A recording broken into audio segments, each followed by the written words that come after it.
이제 마지막 시간 한번 가볼까요? 잠시만요. 자, 일단 적용은 다 완료를 하셨죠? 시간을 좀 넉넉하게 드렸는데 이제 이 적용한 걸 가지고서 실제로 우리 코드를 좀 손을 봐볼 거예요. 그래서 오늘은 아마 많은 걸 못할 것 같고 간단하게 좀 진행을 해보겠습니다. 아까 제가 보여드리려고 했던 것처럼 여기 prepare statement 여기부터 try catch, finally 부분까지 write 기능 안에 들어있는 그 쿼리 짜주는 부분과 쿼리를 전송시키는 부분 얘를 통으로 주석을 좀 걸어줄게요.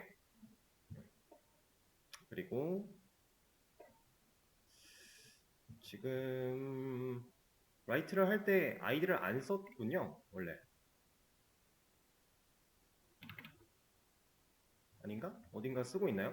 옛날에 선물로만 했을 때 썼는데요. 들어오면서 네.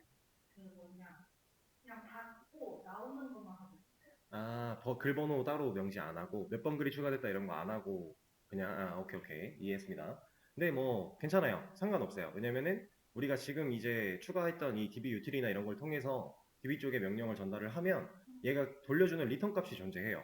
우리는 그 리턴 값으로 더 편하게 쓸 수 있어요. 그래서 기존에 있었다고 하면 있던 거를 어차피 지울 거였기 때문에 전혀 상관없습니다. 이만큼 주석 걸어놓고 여기서부터 어차피 그렇게 될 거니까 오케이 자, 진행을 한번 해보도록 하죠. 일단은 제가 아까 말씀을 드렸지만 쿼리를 이 스트링 타입으로 그냥 문자열 이어붙이기를 하고 있었어요. 이런 식으로 진행을 했던 상황이었는데 이걸 이제 제가 CQSQL이라고 하는 객체를 만들어서 사용을 할 거라고 말씀을 드렸죠. CQSQL 타입으로 객체를 하나 바로 만들어서 연결해 주겠습니다. 이거 그냥 객체 만들어서 리모컨 넘겨주는 셈이죠. 그냥 우리가 계속 사용하던 그냥 객체 똑같은 겁니다. 다만 이 CQSQL이라는 클래스를 보고 얘를 보고 만들었을 뿐이다 라고 하는 건데 자, 이 객체, 이 클래스 안에는요 append라고 하는 메서드를 만들어 놨어요. 그래서 얘를 사용을 할 거예요. append, 단어가 가지는 뜻이 뭐죠? 네, 추가하는 거죠. 실제로 그런 의미로 사용을 하려고 만들어 놓은 거기 때문에 append를 보면은 여기 있습니다. append라고 하는 메서드가 만들어져 있는 거고 얘를 통해서 이 작업을 대신할 거예요. 그래서 여기다가 이만큼의 쿼리를 이거 뭐야 왜 여기 있어? 이만큼의 쿼리를 이렇게 넣어줄 겁니다. 이런 식으로 똑같아요. 또 append 할 거예요.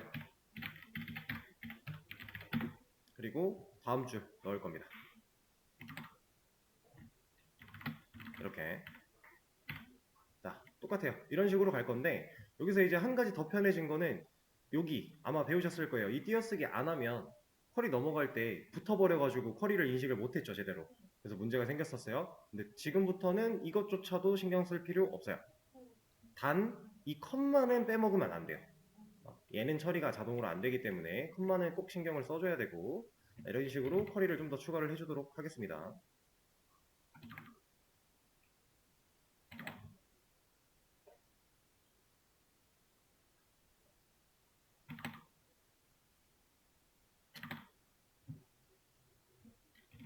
얘가 얘도 필요 없어. 자, 이렇게 일단 가져왔어요. 기존에 만들어져 있던 쿼리를 그대로 가져오긴 가져왔는데 다만 스트링 타입으로 이어붙이게 하고 있던 거를 CQSQL이라는 객체 안에 append 메서드를 통해서 그 메서드가 일 처리를 할 수 있게 일을 넘겼다라는 상황이죠. 내부적으로 이 append가 어떤 일을 하는데요까지는 지금 신경 쓰지 마세요. 그냥 이렇게 쓰면 된다 정도로만 이해를 해주시면 되고 제가 근데 가져오다 보니까 이 뒷부분을 가져오지 않았죠. 그죠? 이 뒷부분을 안 가져왔습니다. 이거를 다른 방식으로 쓸 거예요.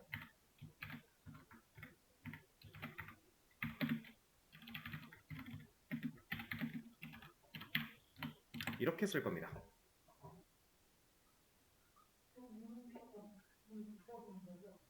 네, 지금 이제 설명을 드릴 건데 자, 보시면은 기존에는 그 스트링 타입으로 그냥 이어붙인 거니까 이 변수가 가지고 있는 값을 쿼리로 같이 이어붙이기 위해서 이런 플러스 플러스 작업을 통해 끊어가면서 애들을 이어 붙였어요. 근데 지금 보면 여기 물음표를 하나 위치를 시켰고요. 그 다음에 콤마 찍더니 갑자기 변수를 그냥 넣었죠. 자, 이 문법은 append라는 메서드 안에서 어떤 식으로 만들어져 있는 거냐면 인자가 하나면 그냥 이 하나 있는 거대로 쭉 가는 거고요. 인자가 두 개면 뒤에 온 인자를 앞에 물음표 자리로 치환하겠다라는 뜻이에요.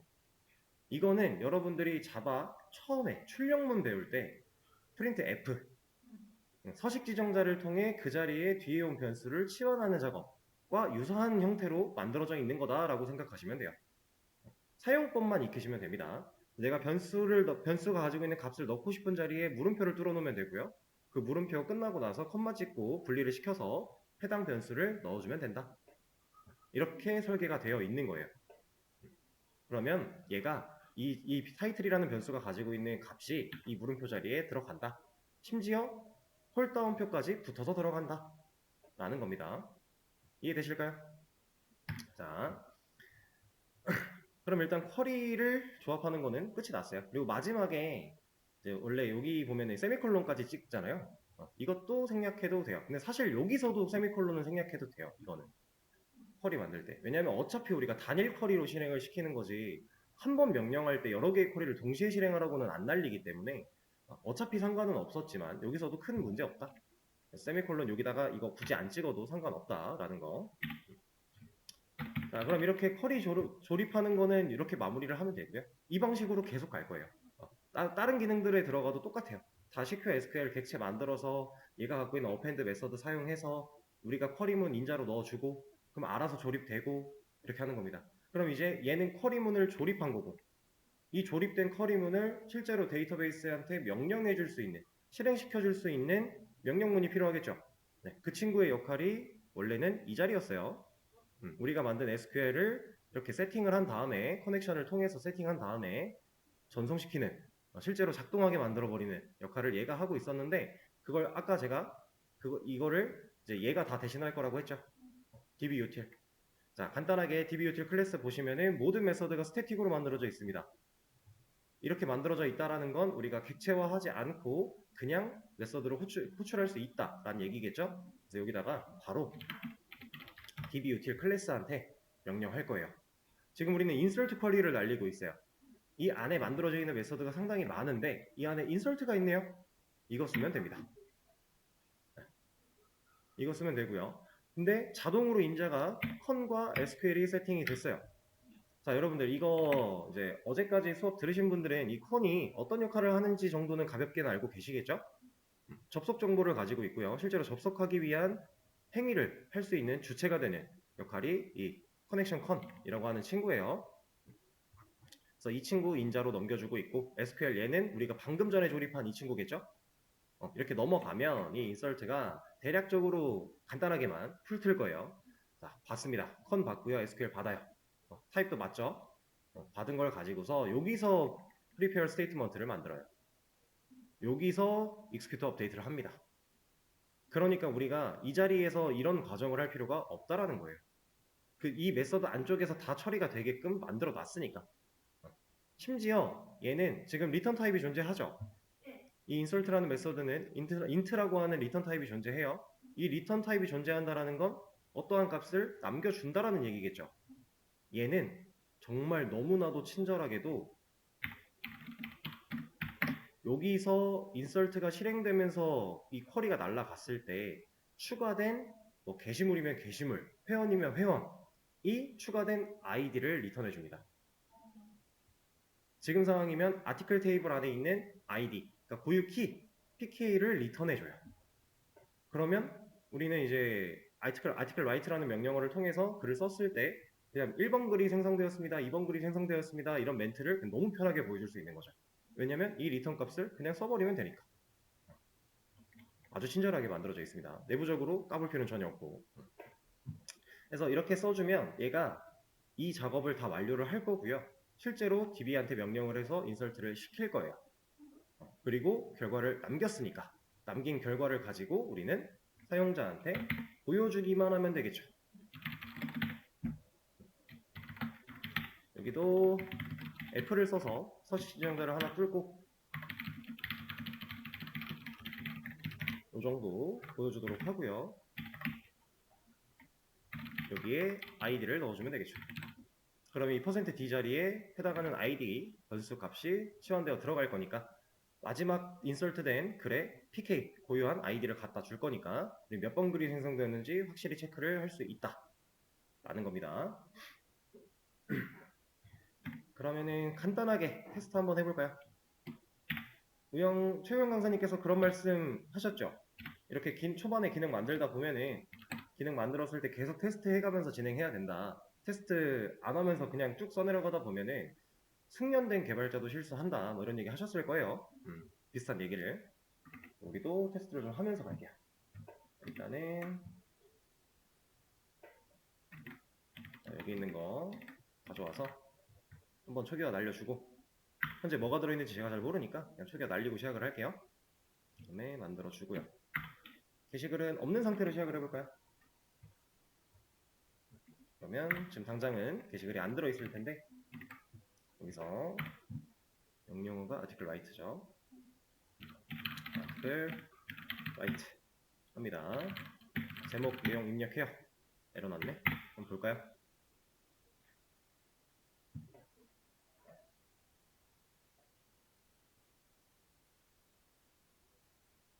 아하.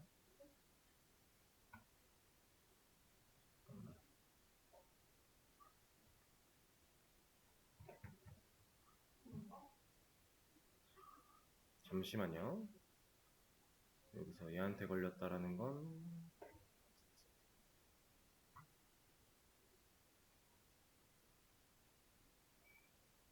얘가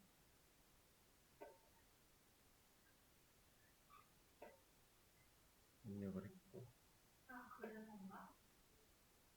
처음에 만들 때요. 네.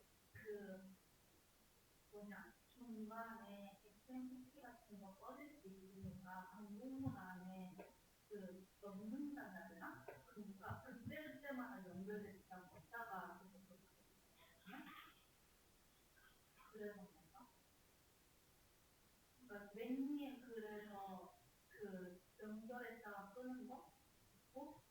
실제로 저 로직 돌아간 매수를 따로 냈어요. 그래서 뭐 꺼지는 거 그런 것 때문 아닐까요? 아닌데 연결됐는데. 응. 일단은 잠깐만요. 제가 확인을 좀 해볼게요. 데이터는 애초에 안 들어왔고 뭔가 문제가 있나 본데요.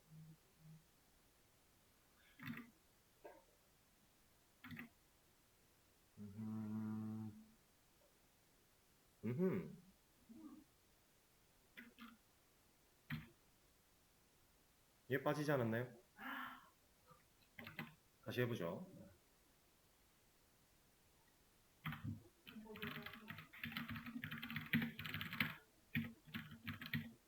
그러네요. 네, 컴마가 하나 빠졌어가지고 이게 지금 이겁니다. 우리가 여기서 추가한 이 SQL 에러 익셉션을 통해서가 아니라 여기서 걸렸지. 그냥 SQL 익셉션이 발생을 해버렸는데 지금 이것도 좋은 예시가 됐네요. 우리가 이제 트라이 캐치를 통해서 예외 처리를 하잖아요. 그래서 익셉션에 대한 처리를 하는데 이거 혹시 아시나요? 이거 한번 간단하게는 말씀을 드려야겠네요.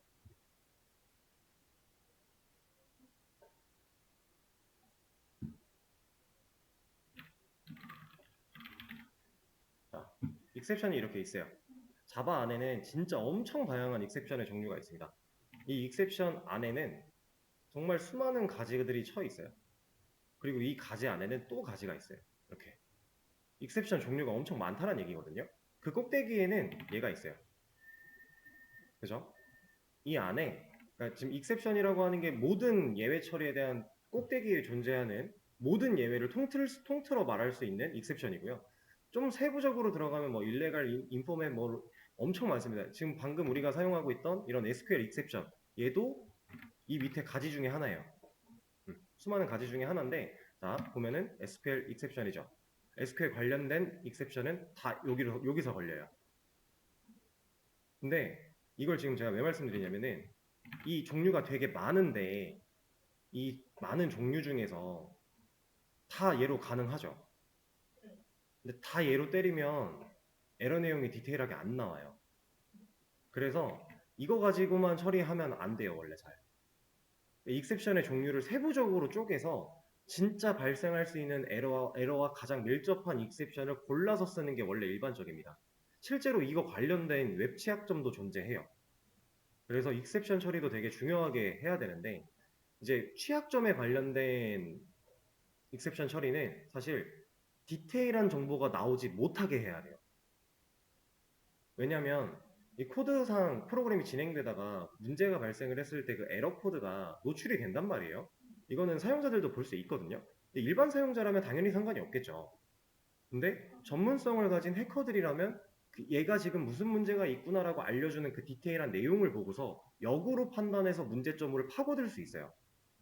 그런 문제가 있기 때문에 우리는 익셉션을 개발할 때는 개발자가 편하기 위해서 되게 디테일하게 에러 내용을 잘 볼 수 있게 딱 해놓는데, 실제로 운영으로 올라가기 전에는 그런 것들을 다 정리를 해줘야 됩니다. 안 그러면 해커들한테는 아주 좋은 먹잇감이 될 뿐이에요. 이런 문제들이 있어요. 그래서 지금 마침 또 괜찮은 예시가 나온 것 같아서 가볍게 말씀을 드렸고요.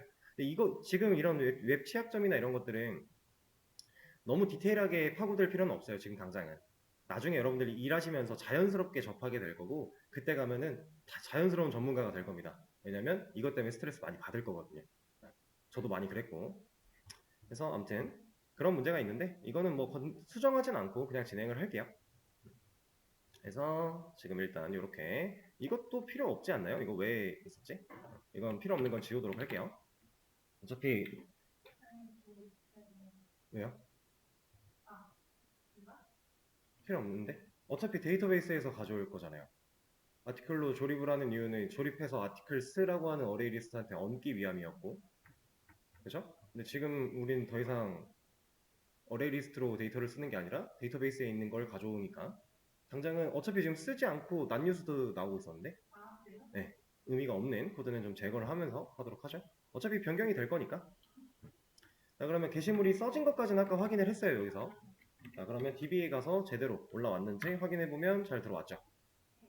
이제 인서트 쿼리를 우리가 이렇게 수정을 했음에도 코드상, 프로그램 로직상 전혀 문제가 없고 데이터도 잘 추가가 되고 있다. 그러니까 CQ SQL과 DBOT를 사용해서 이 구조를 변경했을 때 우리는 얼마나 많은 이점을 볼 수 있는가를 판단하시면 돼요. 실질적으로, 자, 보겠습니다. 아까 전으로 잠깐 돌려서, 자, 이만큼과 지금 주석 걸린 거랑 지금 쓴 거랑 비교해보세요. 이거랑 양이 어때요?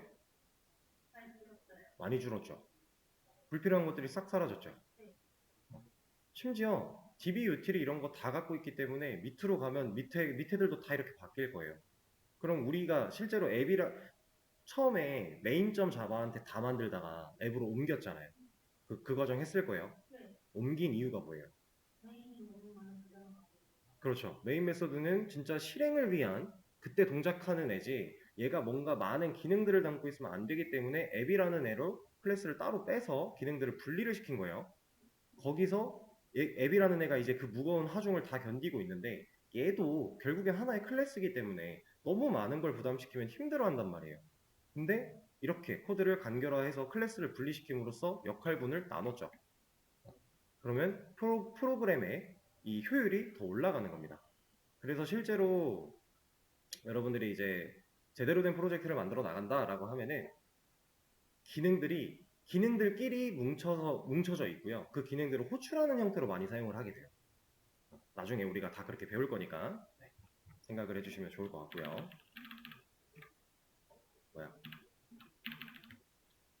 다시 지우도록 하겠습니다.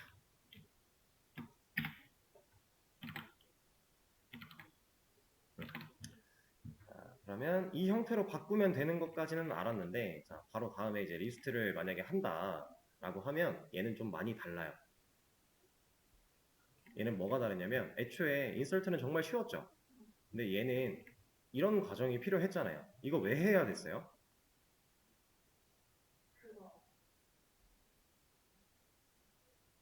자, 이건 제가 말씀드릴게요.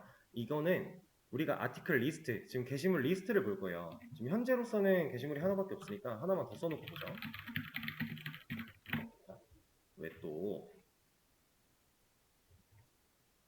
설마 여기 또 빠졌네. 아까 그 제가 보여드린다고 컨트롤 Z 누르다가 돌아가 버려가지고.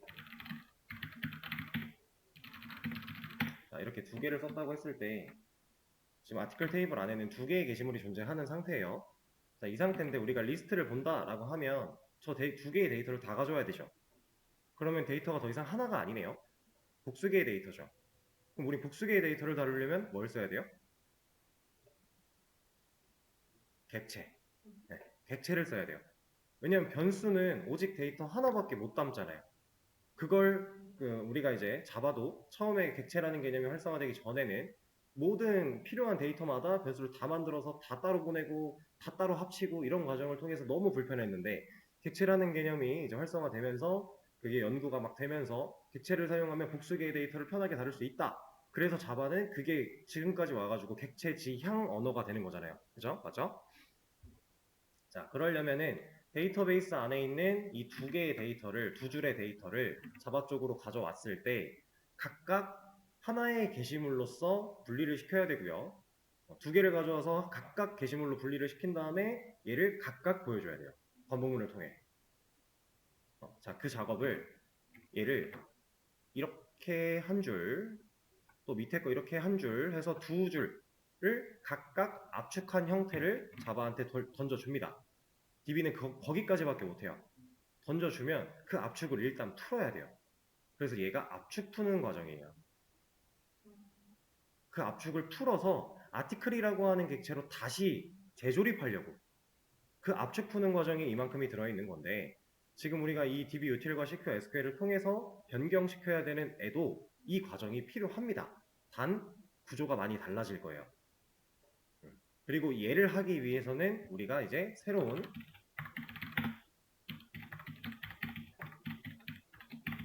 자바에서의 맵에 대한 개념을 좀 이해를 해야 됩니다. 맵 혹시 아시나요? 이거는 아마 기초 언어 자바 때도 안 나왔을 거고, 얘기가 별로 이제 크게 디테일하게 들어간 수업이 없었을 텐데 있으세요? 그건 아닌데 네. 파이썬에 아, 그쵸. 맞아요. 이 맵, 자바의 맵 같은 경우는 이제 파이썬 해보신 분들은 딕셔너리 그거랑 거의 똑같아요. 거의 똑같은 친구인데 또 얘는 자바니까, 자바에서의 맵의 특징이 또 있는 거니까 얘를 좀 알아야 되기 때문에, 그럼 오늘 시간이 애매하니까 얘까지만 얘기를 하고 내일 수업에서 실제로 저 맵을 활용해서 이 리스트를 어떤 식으로 가져오는가 한번 해보죠. 자, 일단은 제가 이런 그림을 하나 그리겠습니다. 그리고 이렇게. 자, 얘가 리스트라고 해볼게요.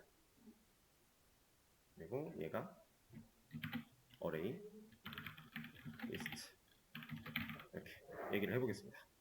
자, 이거 y가 잘린 겁니다. 네, 어레이 리스트예요. 자, 리스트 안에 어레이 리스트 있는 거 맞죠? 상속관계로 있잖아요, 둘이.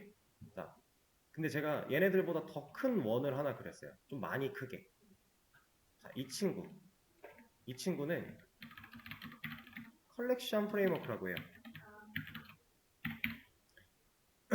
이 컬렉션 프레임워크는요, 자바 내에서 순서가 존재하는 객체 데이터를 어우르는 친구라고 생각하시면 돼요. 여러분들 모든 객체의 꼭대기에는 누가 있어요? 네, 오브젝트가 있어요. 오브젝트 자체가 객체라는 뜻인데 모든 객체의 꼭대기에는 오브젝트가 있습니다. 그래서 자바에 어떻게 보면 최상위 클래스가 오브젝트인데, 그 오브젝트 안에 컬렉션 프레임워크라는 애도 있는 거고요. 단 이제 컬렉션 프레임워크는 좀 묶인 특징이 있는 거죠. 순서가 있는 복수개의 데이터를 다루는 객체들을 어우르는 그 덩어리의 가장 우두머리가 컬렉션 프레임워크다. 얘도 오브젝트의 부하 중에 하나지만 얘네들은 이 컬렉션이라고 하는 친구로 어우러져 있다라고 생각할 수 있어요. 그리고 이 안에는 리스트만 있는 게 아니라 뭐 셋이라고 하는 친구도 있고 뭐 퀴라고 하는 친구도 있고 다양한 친구들이 존재하게 됩니다. 자, 이런 식으로 존재하는데 우리가 배워야 되는 건 맵이었죠? 자, 이것도 P입니다. 잘린 거예요. 자, 내가 맵을 컬렉션 프레임워크 안에 안 넣었어요. 근데 이거는 여러분들이 이제 컬렉션 프레임워크나 아니면 뭐 복수개 데이터를 다루는 객체, 자바 뭐 이런 식으로 검색을 해보시면은 이 그림이 여기 들어가 있는 경우도 꽤나 많이 볼 수 있을 거예요. 이렇게 얘가 여기 들어있는 경우도 많이 나올 거예요. 근데 사실 엄밀히 따지면 얘는 여기 들어가면 안 돼요. 왜 안 될까요? 제가 좀 전에 컬렉션은 순서가 있는 복수개의 데이터를 다루는 객체라고 했어요. 네, 맵은 데이터에 순서가 없습니다. 그래서 얘는 엄밀히는 따지면 여기로 못 들어가요. 근데 결과적으로 복수개의 데이터를 다루는 이런 배열이나 리스트의 형태처럼 우리가 뭔가 데이터를 유사한 데이터들을 모아서 이렇게 집합시켜서 사용할 수 있는 그 근본적인 맥락이 비슷하기 때문에 컬렉션을 검색하든 맵을 검색하든 어차피 얘네는 거의 세트로 나올 거예요. 이렇게 하나로 취급을 받습니다. 근데 엄밀히는 얘가 이쪽에 속하지는 못한다 정도 생각하시면 되는데, 자, 개념 자체는 정말 쉬워요. 어려울 게 하나도 없습니다. 어레이 리스트를 가정하고 그림을 하나 그려볼게요. 데이터가 3개가 있다고 해보겠습니다. 얘네들은 데이터가 들어옴과 동시에 사이즈가 늘어나고요. 그리고 들어오면서 자동으로 방번호 하나를 부여받죠. 인덱스라고 하는 0번, 1번, 2번 이런 식으로 부여받습니다. 그럼 여기에 데이터가 들어가겠죠. 자, 이게 우리가 알고 있던 어레이 리스트의 형태. 자, 맵 바로 나옵니다. 어렵지 않아요. 맵은 거의 똑같아요. 다를 게 별로 없어요. 단 얘가 없어요. 인덱스가 없어요. 대신에 인덱스가 없으면 얘가 어떤 값을 갖고 있어도 얘를 꺼내올 때 우리가 보통 어레이 리스트는 .get 해가지고 인덱스 번호로 꺼내오잖아요. 여기다 1 하면 1번 인덱스에 있는 거 가져오는 거고 이런 식으로. 근데 맵은 이게 없기 때문에 get으로 어떻게 꺼내지? 나 필요한 데이터를 꺼내 써야 될 거 아니에요. 넣었으면 꺼내 쓰려고 넣은 건데 꺼내질 못하면 의미가 없겠죠. 근데 얘는 순서가 없어야만 해요. 없어요. 그래서 인덱스 말고 새로운 개념인 키가 존재하게 됩니다. 그래서 맵은 어레이 리스트는 그냥 데이터를 밀어 넣는 형태인데 맵은 데이터를 넣을 때 키랑 밸류를 한 쌍으로 해서 넣어요. 글씨가 너무 이상하네요. 밸류예요, 밸류. 얘를 한 쌍으로 해서 데이터를 넣습니다.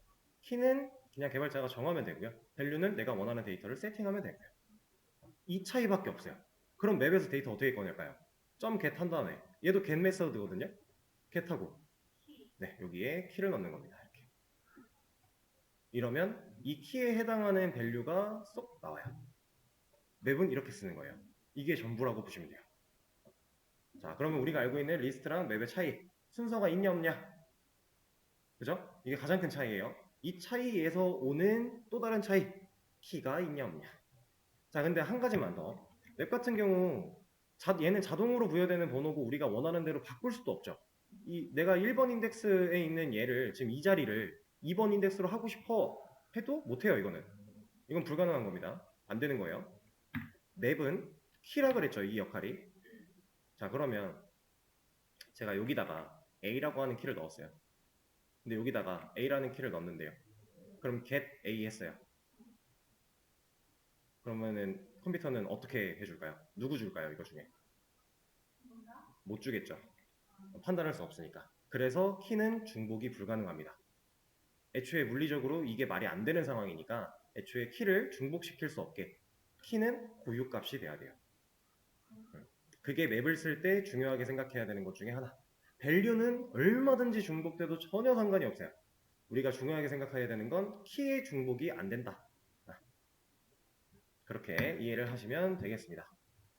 그럼 일단 오늘은 이 정도까지 진행하도록 하고, 내일은 오늘 배웠던 이 맵의 개념을 활용해서 실제로 얘를 어떤 식으로 변화하는가부터 한번 이어서 나가보도록 할게요. 그럼 오늘 수업은 여기까지 하도록 하겠습니다. 고생하셨습니다.